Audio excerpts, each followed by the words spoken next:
90 రోజుల కోర్సు పూర్తి చేస్తే చాలు 100% ప్లేస్మెంట్ సపోర్ట్ తో సాఫ్ట్వేర్ జాబ్ మీ సొంతం. వెంటనే కోడ్ జ్ఞాన్ డెస్టినేషన్ ని సంప్రదించండి. ఇల్యూషన్కిను దాంతోపాటు అఫర్మేషన్కి ఉన్నటువంటి తేడా. భ్రాంతి ఎప్పుడు భ్రాంతిలానే ఉంటుందని, దాంట్లో బతికేటువంటి వాళ్ళకి నెగటివ్ థాట్స్ ఎక్కువ కనిపిస్తుంటాయి మనకి. దాంతోపాటు ఒకవేళ అది బ్యూటిఫుల్గా ఉన్నా కూడా ఆ రియాలిటీకి అందుబాటులో ఉండే విధంగా ఉండదు. అదొక మాయ అంతే. మొత్తం విడిపోయిన తర్వాత తెలుస్తుంది. సడన్గా మనం ఎక్కడున్నారో నాయన అని చెప్పేసి చూస్తే తేడా తెలుస్తుంది. కానీ అఫర్మేషన్స్ ఎప్పుడు అలా కాదు. అఫర్మేషన్స్ మనం ఏదైతే అనుకుంటున్నామో అదొక డిసిప్లైన్డ్ వేలో మనకు తెలియకుండానే తీసుకువెళ్తూ ఉంటుంది.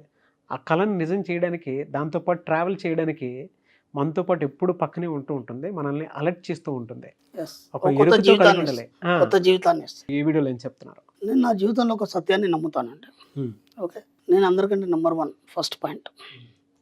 నన్ను మించిన గొప్పవాడు లేడు. నేను గొప్ప ధనవంతుని.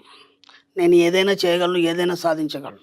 ఓకే, నేను ఎంతైనా సంపాదించగలను, ఎంతైనా ఖర్చు పెట్టగలను. ఓకే, నేను ఎప్పుడు ఎవరితోని పోను. నాకు నేను ఒంటరిగానే ప్రయాణం చేస్తాను. ఎందుకు ఇవన్నీ చెప్తున్నానంటే, నీ జీవితంలో నువ్వు ఏదైతే నమ్ముతావో అది మాత్రమే సాధ్యమవుతుంది.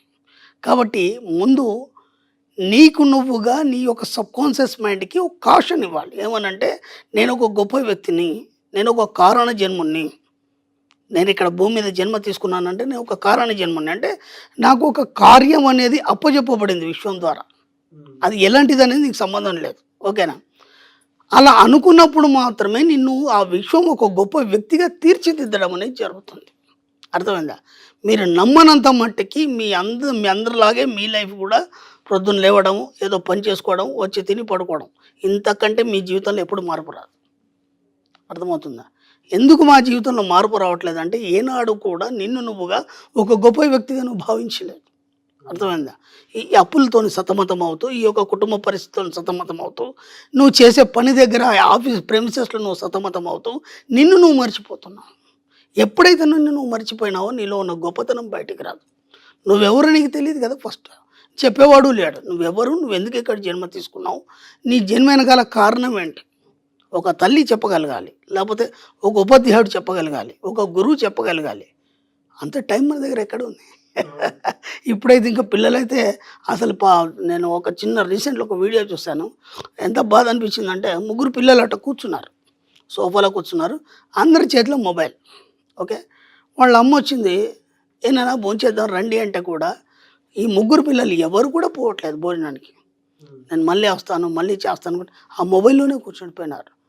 ఇప్పుడు తల్లికి పిల్లలకి కాంటాక్ట్ ఎక్కడ ఉంది? ఏదన్నా చెప్పడానికి కానీ గురువుకి శిష్యుడికి కాంటాక్ట్ ఎక్కడ ఉంది? ఎక్కడే శ్రద్ధగా మనం ఒక గురువు దగ్గర విద్య నేర్చుకోవడం కానీ, గురువుని వెళ్ళి కలవడం కానీ, ఈ వయసులో కూడా మేము మా గురువుల దగ్గరికి ఇప్పటికెళ్ళి కలుస్తాం, వాళ్ళతో మాట్లాడతాం.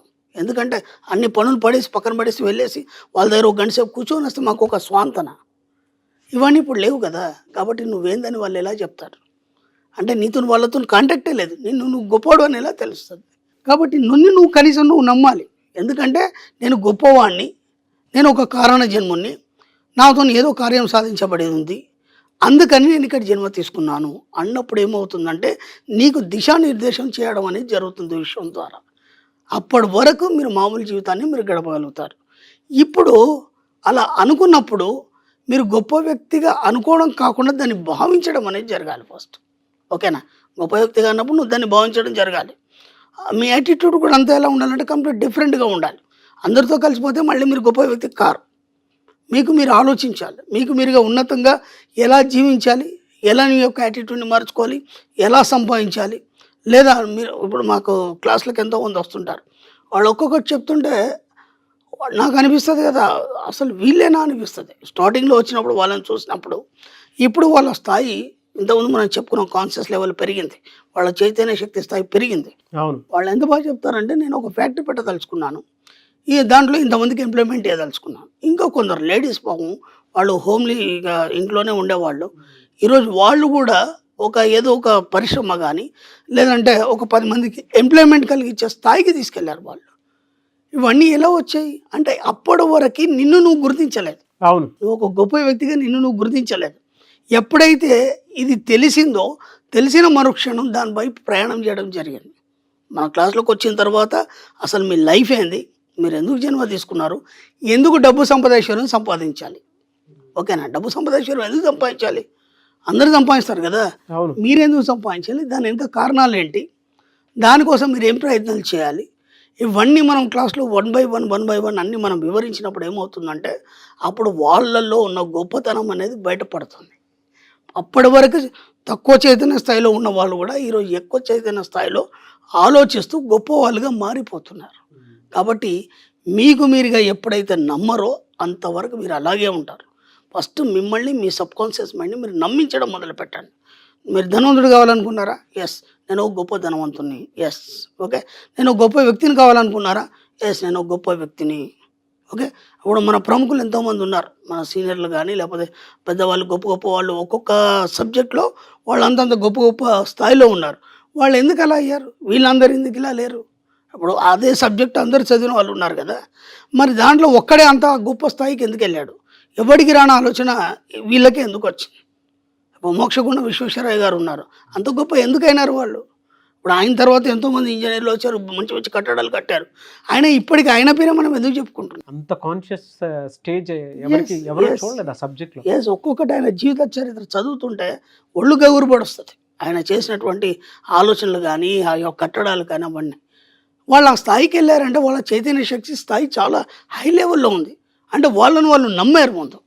ఆ నమ్మినప్పుడు మాత్రమే మీ జీవితంలో ఆ స్థాయికి వెళ్ళడం జరుగుతుంది. కాబట్టి మీరు మీ సబ్కాన్షియస్ మైండ్ నమ్మించండి.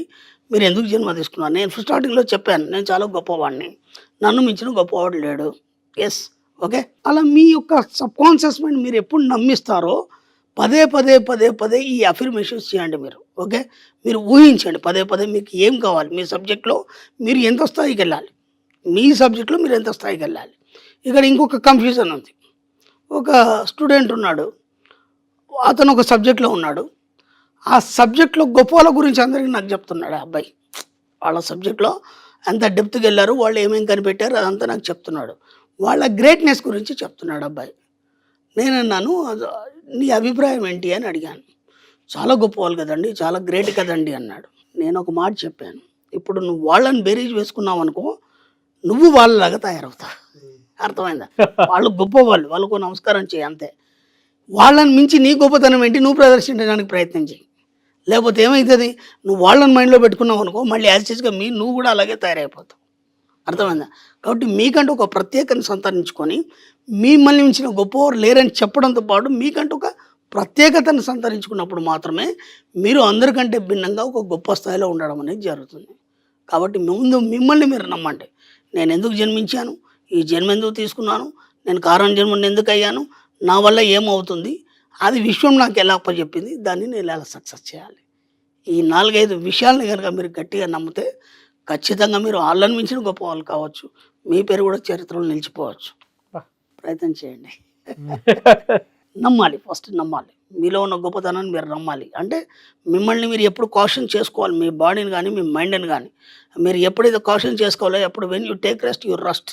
ఎప్పుడైతే మీరు హాయి కూర్చున్నారు, పడుకున్నారు, ఇంకా ఏం పని లేదనుకోండి, అప్పుడు ఏమైతే చిలుంబడిపోతారు మీరు. కాబట్టి ఎప్పుడు కూడా మనసుకు కానీ బాడీకి కానీ ఎప్పుడు ఏదో పని అప్పచెప్తున్నాడు మీరు. ఎంత పని అప్పచెప్తే అంత షార్ప్గా తయారైపోతుంది. ఒక మేక ఉందండి, అక్కడ కింద పడిపోయింది, ఒక 2-3 రోజులు కాగానే తుప్పు పడిపోతుంది. అదే మేక తీసి మీరు గోడకు కొట్టారు, రోజు షర్ట్ వేస్తూ తీస్తున్నారు, ఒక 4-5 సంవత్సరాలైనా అది అలాగే ఉంటుంది. కాబట్టి when you take rest you rest. ఎంత వీలైతే అంత మిమ్మల్ని మీరు గొప్పవాళ్ళుగా నమ్ముతూ 24 గంటలు మీ సబ్కాన్షియస్ మైండ్కి బాడీకి పని చెప్తుండండి. ఎప్పుడు అలర్ట్గా ఉంటారు, షార్ప్గా ఉంటారు. గ్రేట్ సార్, థ్యాంక్ యూ అండి. Thank you so much Shri Acharya Anantakrishna Swami గారు. థ్యాంక్ యూ అండి.